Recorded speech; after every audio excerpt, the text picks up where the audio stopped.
為什麼在中國，危險從來不是來自陌生人，而是來自所謂的朋友？為什麼在中國最先背叛朋友的人，往往正是曾經主動示好的人？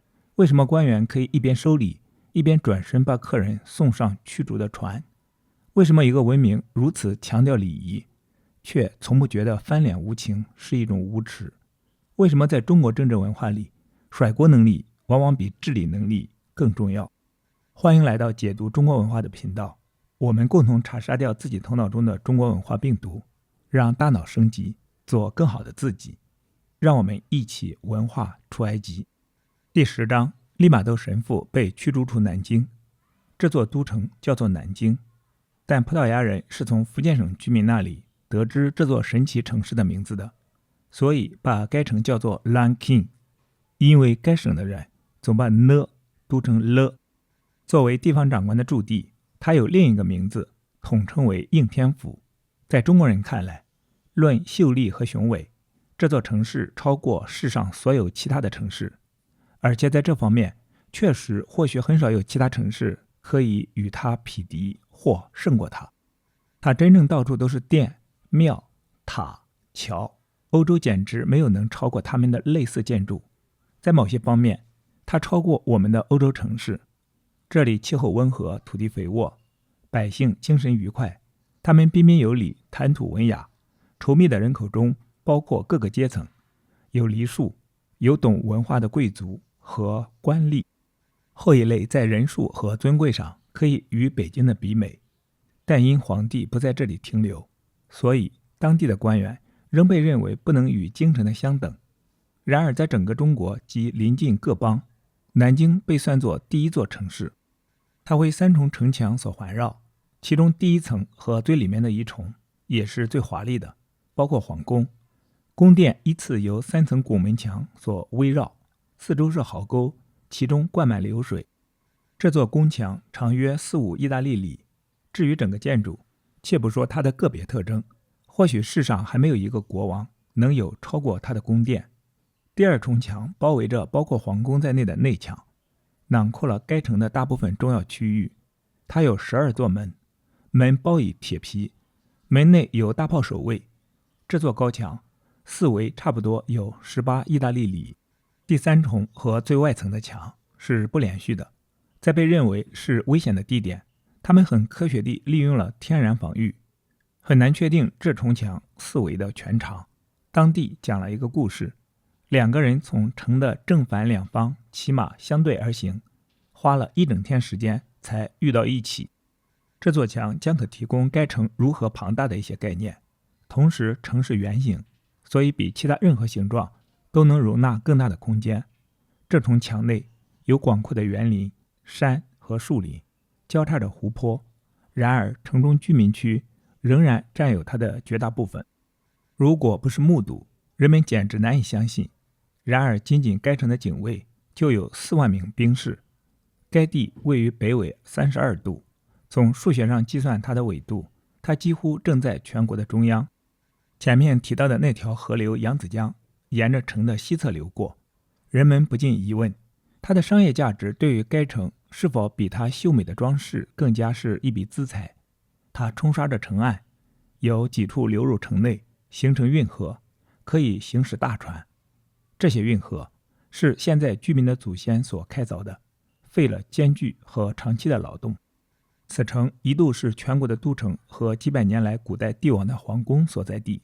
儘管皇帝由於前面提到的理由已經移位北方的北京，南京仍然沒有失掉它的雄壯和名聲，既或是失掉了，那一事實也僅證明它從前比現在更加了不起。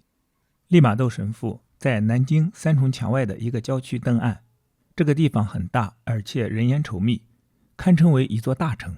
他在這裡碰巧遇見了一個醫生，他就是把神父們驅逐出肇慶的總督的兒子們的一個朋友。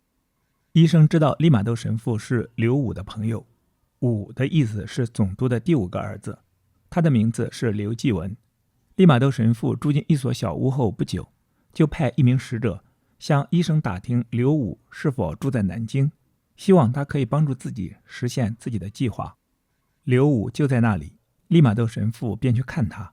兩人都很高興，而利瑪窦特別高興，因為他被介紹給幾位名人，他們後來都在不同场合下邀請他赴宴，對他十分尊敬。從此以後，他經常去訪問城裡，但總是坐着遮起來的轎子，以免引起議論，也是為了維護他被這些百姓視為尊貴的聲譽。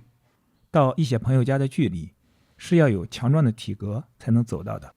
他的下一件事情就是要在一些朋友的幫助下，在城裡開闢一個傳教中心。他對他們說，他在廣東省長期居留期間，關於這個著名的地方，他已經聽說了很多，所以他受到鼓舞，要在這裡居住，安度餘年。在剛一交往時，在有關到南京來傳播福音的事，或有關到中國其他地方去傳播福音的目的，他不得不把自己的意圖隱藏起来。就他的朋友们而言，他們和他一樣熱心，毫不反對他的居留。事實上，他們答應盡力幫助他，或者通過他們的熟人說情。這時，正當利瑪窦神父在想方設法要安全地開闢一處駐地時，他聽說他在廣東省的一位朋友住在南京，這就是大官徐大任，是個很有影響的人。恰巧當此人還是一名低級官員時，利瑪窦神父有一次送給他一個天球儀和一只沙漏。即使在今天，中國人也還把這些東西看得很寶貴。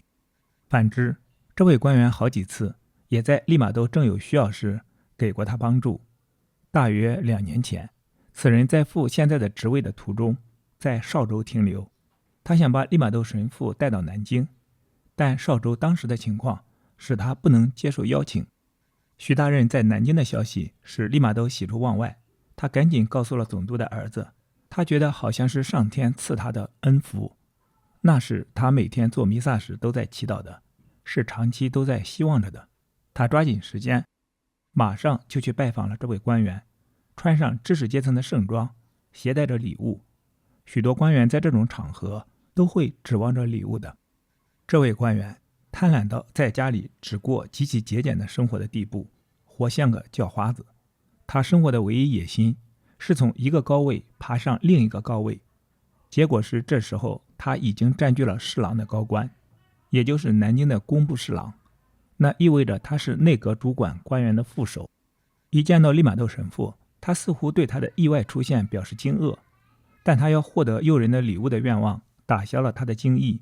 確實是如此，以致他嫻雅地接待了他的客人，請他入內讓座，然後問他近況怎樣，為何而來。利瑪竇以奉承的方式回答說，他非常想看到他，為此他從兵部侍郎那裡取得了旅行南京的護照，並且說他想在他的特殊保護之下，在城裡建立一個駐地。這個可憐的家伙一聽這話，嚇得要命，他先倒吸一口冷氣，然後大聲叫喊，告訴他的客人說，他到這個城市來是打錯了主意。他解釋說，南京不是外國人住家的地方，因為他出現的本身就足以引起騷亂。再者，他又對神父說，來看他也犯了大錯，因為其他官員會利用這次訪問控告他犯了邀請外國人入南京之罪。利瑪竇神父拿出北京侍郎發給他的護照給他看，那比此人的地位要高很多級，但並沒有起到安撫他的效果。他並不要安撫，所以他就把利瑪竇送走，並找了許多理由，聲明為什麼他絲毫不能幫助他，奉勸他盡快離開南京，動身到別的地方去。會見以後，他的下一步做法是派人召利瑪竇住宿家的主人見他。當利瑪竇神父回到家裡時，他發現他所謂朋友的軍吏已經在他之前到達，全家都受到騷擾，十分害怕，因為軍吏勒索賄賂，恐嚇他們說，神父來到南京，使他們的上司大為震怒。利瑪竇神父也受擾不少，唯恐無辜的一家被他連累。房東受利瑪竇的鼓勵，掩蓋起他的不安，但在希望和恐懼之間出現在那位官員之前。他一露面，徐大任就勃然大怒，指斥他勾結外國人，那在中國人之間等於是大逆不道。受審的房東申明，北京的侍郎讓這個外國人住到他家，還持有護照。官員不願相信這些，假裝着他不想冒犯北京的侍郎，或者至少是假裝着這類事不足相信。因而顯然是要向這個可憐的人逼供。他認為用這種辦法，懼怕懲罰，就會迫使被告承認自己曾和外國的人私通。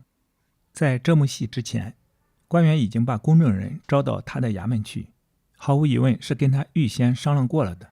他問公證人是否認識不久前去看他的外國人。這個公證人來自廣東省的肇慶，他立刻回答說，他很了解神父，因為神父制造混亂和給中國朝廷制造事端，幾年前已經被肇慶總督驅逐。因此，那位不愧為聰明演員的官員開始激昂演講，告訴被告說，他把這樣一個不知底細的人接到他家裡來，罪該萬死。然後他恐嚇說，要徹底調查整個這件事。可憐的被告對此嚇得渾身發抖。他做這樣的表演，好讓別人想不到他自己曾邀請過外國人。他最後決定，受控告的房東應把他窩藏的洋人送回廣東，而且他應從他必要路過的江西省官員那裡取得正式收條，證明外國人已經返回廣東省。這個可憐的受害者聲稱，離家這麼長的時間，他窮得實在無法完成這樣一道命令。他的申訴被接納了。然而，官員們要他容許把外國人從他家裡打發走，讓他登上那艘開往廣東的船，並且這個保證要用文字寫下來，親自交回。他就這樣做了，交回了書面保證作為此事的證明。他從負責船只起航的官員那裡取得一份文書。這些不幸的事件難以想象地影響了利瑪竇神父。他的朋友們勸他不要管徐大人的命令，在南京或者在一個郊區另找個地方住下來。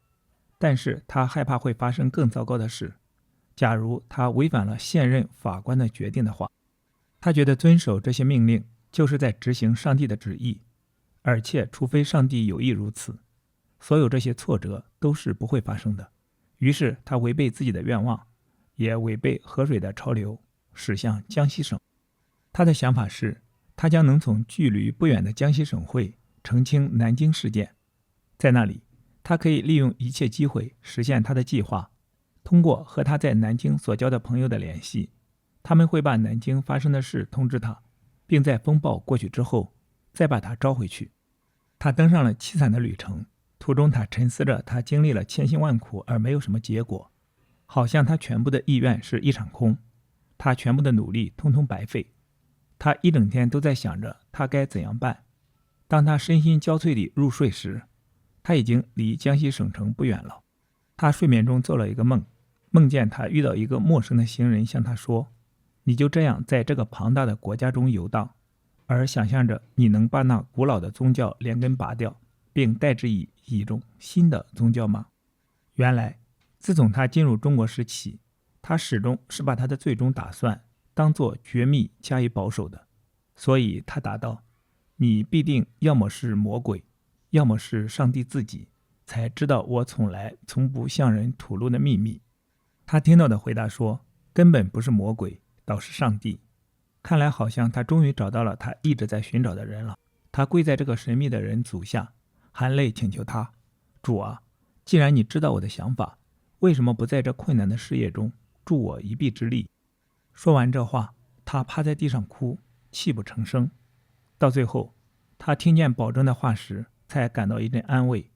我將要在這兩座皇城裡向你啟降，那和上帝曾在羅馬答應幫助聖依納爵的話字數完全一樣。他仍在夢裡，恍惚進了皇城，完全自由而安全，沒有人反對他的到來。他醒來，眼裡含着淚，說出了他的夢，來安慰他的同伴，因為同伴也和他本人一樣灰心喪氣，也因為他真正以為其中有神靈。不管怎樣，後來發生的事確實是符合預言的。此後的幾年內，當他在北京毫無進展而返回時，他進入的恰好是夢裡所看見的南京的那部分。也正是在這裡，他如此自由地建立了一塊駐地，而且獲得如此成功，以致他的夢境確實可以被看成是一個預告。我們將不在這裡談他後來在北京有幸建立和巧妙指導着的傳教團，因為這會妨害往下敘述的主題。航向南昌的水城中，他遇到一個朋友，是省城的公民，他指點給他一所出租的屋子，是屬於他的一個親戚所有的。他對利瑪竇神父說，他可以把房子接過來作為駐地。他的朋友先上岸到那所房子去，並派幾個挑夫來搬運神父的行李。後來他送給神父一頂轎子，以備他要外出時使用。第二天，利瑪竇神父就在這座屋裡做彌撒。那天是聖彼得和保羅的節日，舉行彌撒是感謝他的獲釋，祈求使徒在他所從事的計劃中作為他的指導和保護者。原書的正文部分結束，後續是從解讀中國文化的視角做的幾個思考。第一，官場劇場化，徐大任的經教與表演。徐大任明明認識利瑪竇，甚至曾經邀請過他，但現在卻要召集公證人演一場我不認識他，他是個罪犯的戲。這種公開的謊言為何能在中國的政治生態中暢行無阻？大家都在演戲，大家也都知道對方在演戲。這種互為影帝的社會，何談契約與信任？中國式權力的穩固往往建立在對真相的集體背叛之上。第二，逆行的順從，利瑪竇的棄權與上帝的夢。面對徐大任不合法的驅逐令，利瑪竇選擇違背潮水的流向，從而退回江西。他將這種挫敗解釋為上帝的磨練，並在夢中尋求安慰。這是否說明，即使是睿智如利瑪竇，在面對中國官場這種不可理喻的野蠻邏輯時，除了尋求宗教慰藉，也感到徹底的無力。當一個社會不講法治，只講避諱時，再高的智慧也只能靠夢境來止痛。第三，南北兩京的權力詛咒。南京被描繪得如天堂般壯麗，卻住着一群被權力閹割了膽識的官員。這種建築的宏偉與人格的猥瑣形成了巨大反差。這是否預示了明朝帝國後期的崩塌？當一個國家的精英階層在面對哪怕一點點異質文化時，都嚇得倒吸一口冷氣。這個中國文化是否已經失去了最基本的自我更新能力？越是高聳的城牆，越是掩蓋不住內部精神的虛弱。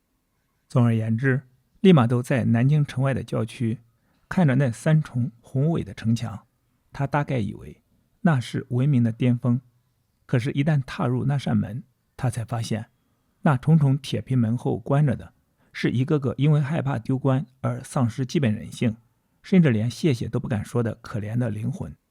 為什麼曾經接受過利瑪竇天球儀和殺戮的徐大任，在南京的高堂之上，第一反應不是重敘友情，而是像躲避瘟神一樣大聲尖叫？這種翻臉不認人的驚恐，是中國官僚體系中那種寧可錯殺1000恩人，不可自毀一個虔誠的終極恐懼。既然當一個老熟人不僅不能帶來庇護，反而因為佔據高位而變得比陌生人更加膽怯、虛偽和暴虐，那麼在這個講究投桃報李的社會中，是人情在維繫關係，是那種隨時準備切割的保身哲學在主宰官場。當那個來自肇慶的公證人為了討好新上司，毫不猶豫地捏造利瑪竇制造混亂的罪名時，這種隨口就來的構陷揭示了底層辦事人的生存邏輯。在這次官場雙簧戲裡，真理與事實從來都只是權力的墊腳石。您認為利瑪竇在離開南京的淒慘旅程中，那個在2座皇城向你啟示的夢，究竟是上帝賜予的預言，還是他為了對抗這種農夫與蛇式社會而產生的一種心理防禦機制？在評論區說說您對徐大任的看法。好，今天的讀書分享暫時到這裡。今天我們讀了第3卷第10章，利瑪竇神父被驅逐出南京。期待在下一次的解讀中國文化中與你再相逢。